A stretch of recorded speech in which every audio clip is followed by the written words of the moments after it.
All right, good morning, everybody. Just again, I've had several opening remarks, so I keep this brief, but just want to thank everybody at the Tournament of Roses, Mr. Chinnen and his staff, and our hospitality has been off the charts. Our guys are having a great time and very excited for the challenge ahead. We'll close up things this afternoon kind of in our normal fashion as far as our closing 48 hours before game time, and playing in the best venue in college football in the Rose Bowl, and we'll be, again, very excited for that challenge. Great. Please raise your hand with questions. We'll start with the gentleman back there. Oh, we have a mic. 1 second. Craig Burnback, KATU. Coach, I asked a lot of your players if they noticed a difference between you in your first year and your second year. Most of them said that you were pretty much the same. Can you point to one thing that you changed this year that might have helped your success?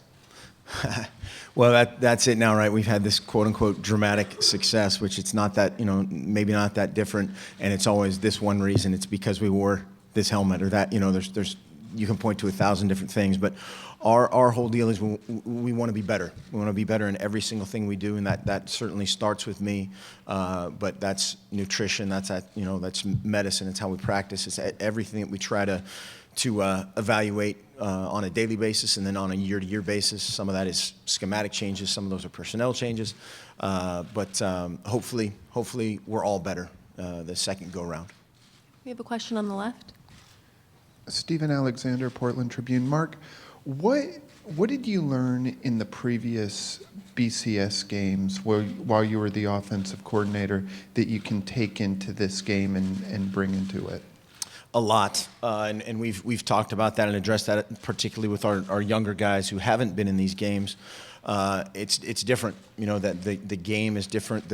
As I said yesterday, the crowd will be jacked for the coin toss. The coin toss will decide the game in a lot of people's minds. The first down, the first just ebb and flow of the game, and it's really just being able to sustain your focus on yourselves and not the guys that are going to look really good in the garnet and gold. They're going to, that's going to be a great looking team, and I think a lot of teams are mesmerized by that and fall back into that in some of their comebacks after giving them a great test early and not being able to sustain that. But the TV timeouts are different. The atmosphere again will be outstanding, but we can't get caught up in that. We'll try to kind of take care of that today when we visit the stadium, take some pictures, be, ooh and ah a little bit, and then just dial it in. We have a question on the back right. Coach, Sandy Hooper, USA Today Sports right here. Hey. So we had a little bit of fun with your players this week, asked them what they thought your New Year's resolution should be in terms of coaching. They said that you should hit the gym and work on your biceps. Just wonder if you had any thoughts about that and what you think your New Year's resolution should be in terms of coaching. I've thought of a lot of things this fall, and that's not one of them. So I need to go back to work. Maybe I just need, what were theirs? I need to gain some weight. Well, I definitely need to work on the biceps, so that's true. And I'm sure my wife will have a couple others that I need to work on. Take out the garbage on time, that kind of stuff. We have another question on the right.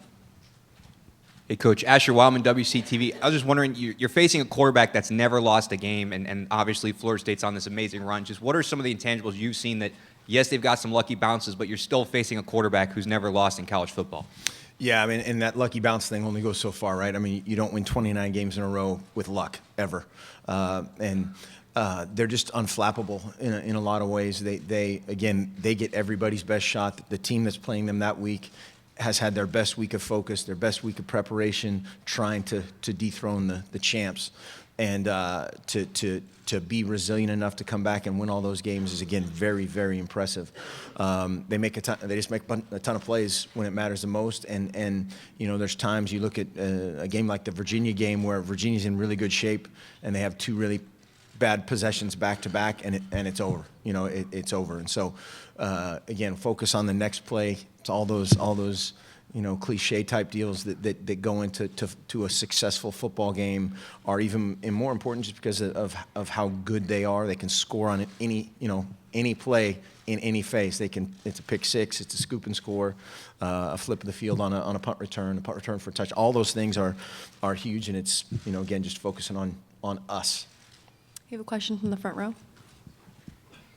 AJ Jacobson, Rivals.com. Coach, obviously you got so much more time to prepare for a Rose Bowl game. How do you change the pace of preparation so that you're peaking your team at the right time? That's the multi-million-dollar question for sure, is just how to be physical enough to still hit and tackle and be able to do those things, to be conditioned, to be great on special teams, which you look at every bowl game and there's something significant in special teams that affects the outcome. And then another thing I think our staff has done a great job of is not being too cute. You can't reinvent the wheel and do something that isn't us. And I'm sure that they're doing the same thing. You fight that urge about this time of year of, okay, what if they put 14 guys in the week A gap and they put 12? They can't do that. It's illegal.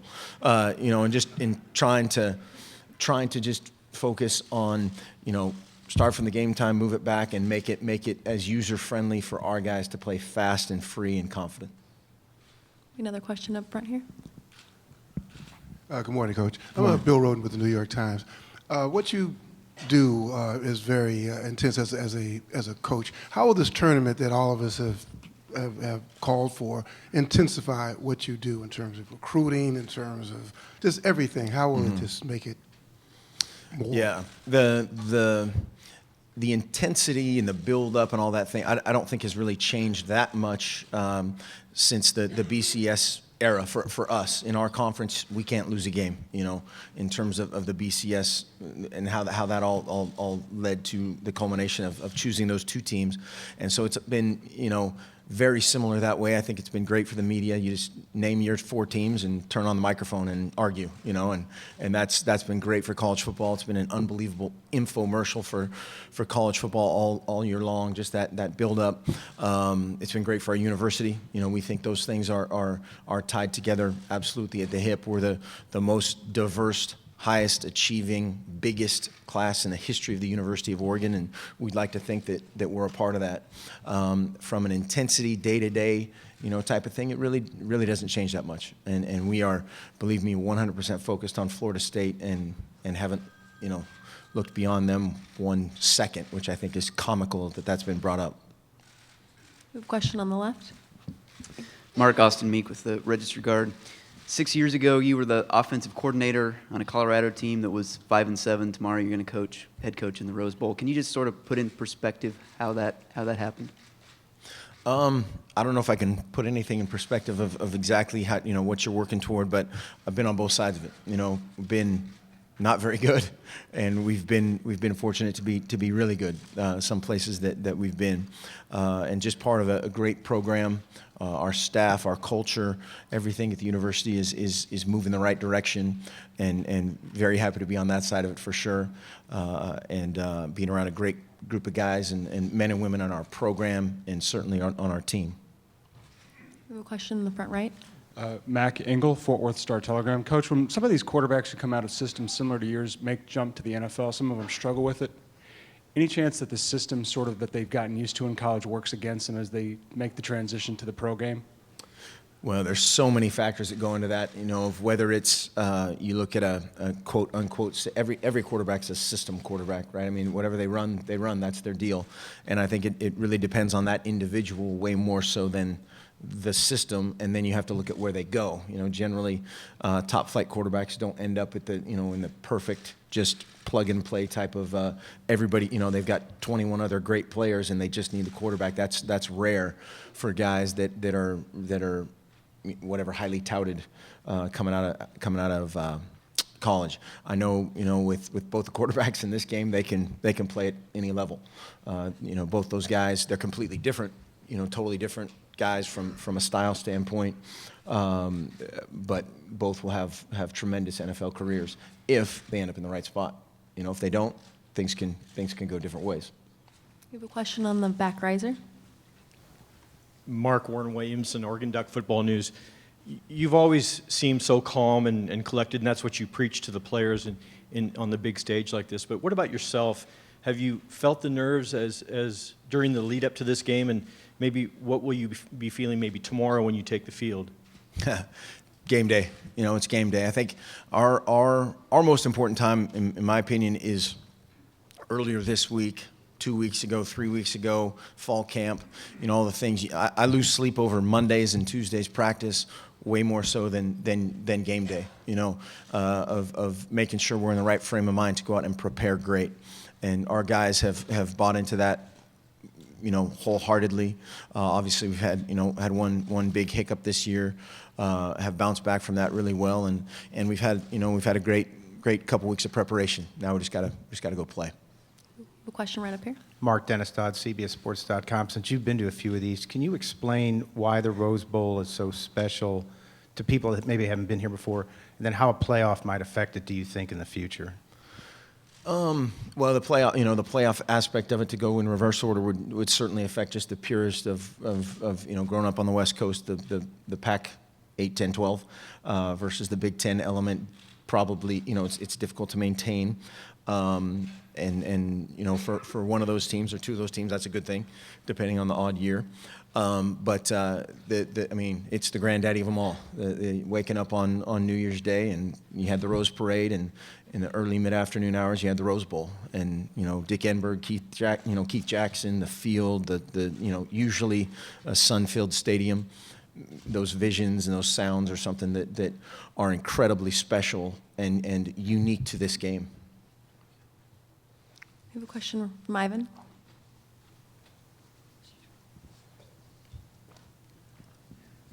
Yeah, Ivan Mazel, ESPN.com. Mark, I feel like not every bowl game since you've been here, and even including with Chip, but the majority of them, the offense has begun slowly. Is it have to do with the layoff at all? And if that is so, the fact that there's only been 3 weeks of a layoff this year instead of 5 in a BCS system, has that helped? Well, I think the first and most important factor in that is you're playing against somebody really good, and they're very talented as a coaching staff, very deep and talented as a coaching staff, very deep and talented on the field, and they don't just, get out of the way and let you score. And so that I think is the biggest problem. It's natural to have a little anxiety up front, and it's I would say it's not. There are less moving parts to a successful defensive play than a successful offensive play, and that partially goes into it.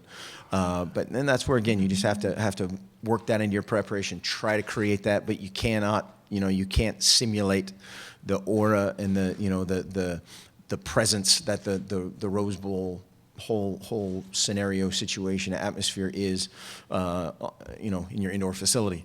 And so we'll go out and we'll attack. Maybe, and we had an odd 3 weeks. Our coaches and our in-house staff did a great job from a recruiting standpoint. Obviously had some great distractions along the way in those 3 weeks that took us off the field, but it wouldn't have changed and didn't change any of our peer preparation for the game. We have another question on the right. Coach Bill Bender, Sporting News. The word unique gets tossed around with your program a lot, so my question would be, what's unique about Oregon to you? How long do we have? There's a lot of things that we think make it special. I think the people, first and foremost. Everybody talks about Mr. and Mrs. Knight and their financial contribution, but their personal, just blood, sweat, and tears, guts contributions to the entire university. They're literally immeasurable, and then you go beyond that to the simplest thing in terms of we're different is speaking as a native Oregonian. There's not a ton of talent in the state of Oregon, so we kind of have to go everywhere, and that the ascension probably started a little bit with the helmets and the uniforms and all that kind of stuff, but hopefully we've moved beyond that. We talk constantly about the guys in the uniforms, not the uniforms. Don't give you points. If they do, we'd love that if we could look into that. But being around there on a daily basis, it's all about the people. And we can't. Coach Fisher, he could probably drive 2 or 3 hours in a radius around his school, and they'd put together a pretty good ball club. We have to go a little bit further, and that's a tremendous strength in our program. Please raise your hand if you have any additional questions. Go up front here. Bill Roden again with the New York Times.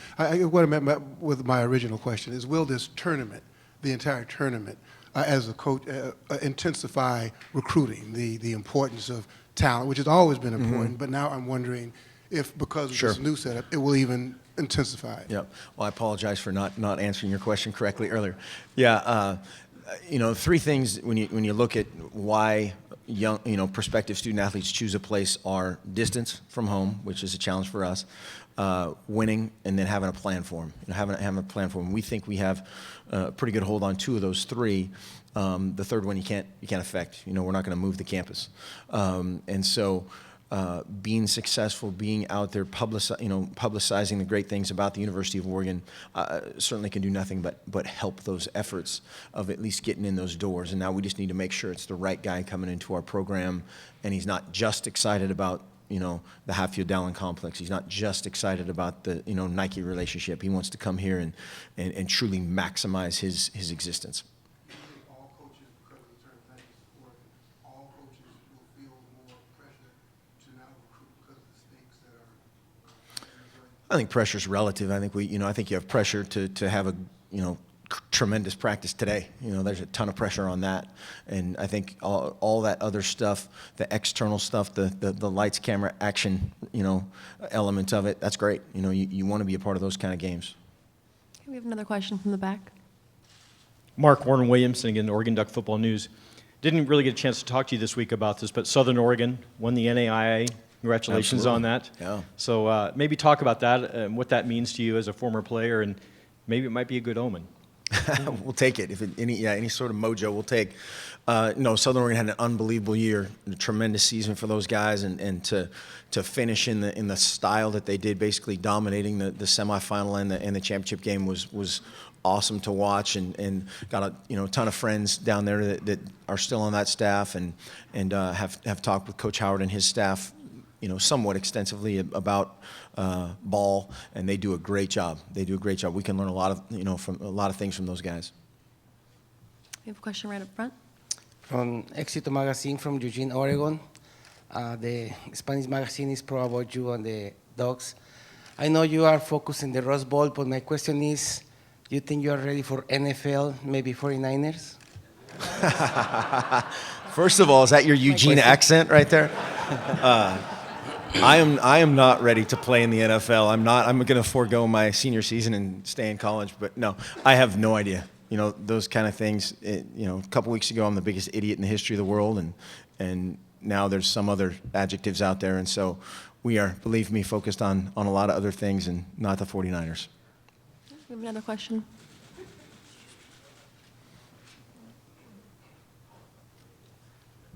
Ryan Rillard, KWVA. Coach, when you look at the film, how do you feel like your conditioning stacks up with FSU? We consider that a big strength of ours, just our conditioning and how we work, how we practice, how we train from the beginning of fall camp onward, and we consider that a tremendous point of pride and source of confidence. Relative to Florida State, I guess we'll find out. They are tremendously fast, physical, talented football team, and at this point you're playing against great people in every phase, and we certainly, again, we've always used that as a source of pride, a source of confidence, and I know our guys believe 100% in that part of our process. We'll take two more questions. One back there on the left. Mark, Dan Uthman from USA Today Sports. Coach Frost yesterday said that Oregon is a program where there's not a lot of yelling at players. Just wanted to ask you the philosophy behind that and what it might take for there to really be some yelling. Well, there's hopefully a way more teaching than yelling. We hammer home just as coaches when we're talking about ourselves is we need to teach the guys what to do, and the old coaching's do it right. What does that mean? Anybody in this room can tell somebody to do it right. We have excellent specialists in their field, great leaders of young men that need to teach guys what to do and show them and tell them and find the way to bring that home. And the music's too loud to yell at them anyway, so they wouldn't be able to hear us. But especially in the meeting rooms and all that stuff, it's teaching. It's not who can scream the loudest. That's for the movies. One more question on the left. Mark, Bruce Feldman from Fox Sports. You've been a guy. Bruce, he's quick. There he is. You've been a guy who obviously grew up in the state, and there's a lot of guys on your staff who seem like they have been at Oregon forever. You see yourself there? I know you're focused on the game, but do you see yourself at Oregon for 20 years like some of these other guys down the road? I have no idea. You know, again, this is a weird business, and they might keep me for 20 more days. Who knows? But that you know, going back to the question about unique, it is truly unique at Oregon. Our staff it's the longest tenured staff in college football, and there's guys that have been there for 20, 25, 30 years. We have a ton of people in our support, you know, quote unquote support staff type of elements, whether it's academics, sports information, all, you know, athletic medicine, all the people that maybe a lot of other places that's a springboard to somewhere else or a stepping stone to somewhere else, and they love to be a part of Oregon football, and being part of that is very special. You know, in our city, we don't have the Lakers and the Clippers and all that other stuff going on, and we're kind of that, and that's it's a great thing to be a part of. We do have time for one more question up front. David Fox with Athlon Sports. So many firsts for Oregon over the last 10 to 20 years. What might change for your program if you're able to win these next two games? I'm sure a lot, and I'm sure not much. You know, I think nationally, hopefully the perspective of not only our team but our conference would elevate. You know, and the SEC has had that right to puff out their chest, and with very good reason over the past several years. But we think we're doing a lot of the right things on this side of the country, and you know, it would validate things externally a lot more than I think internally.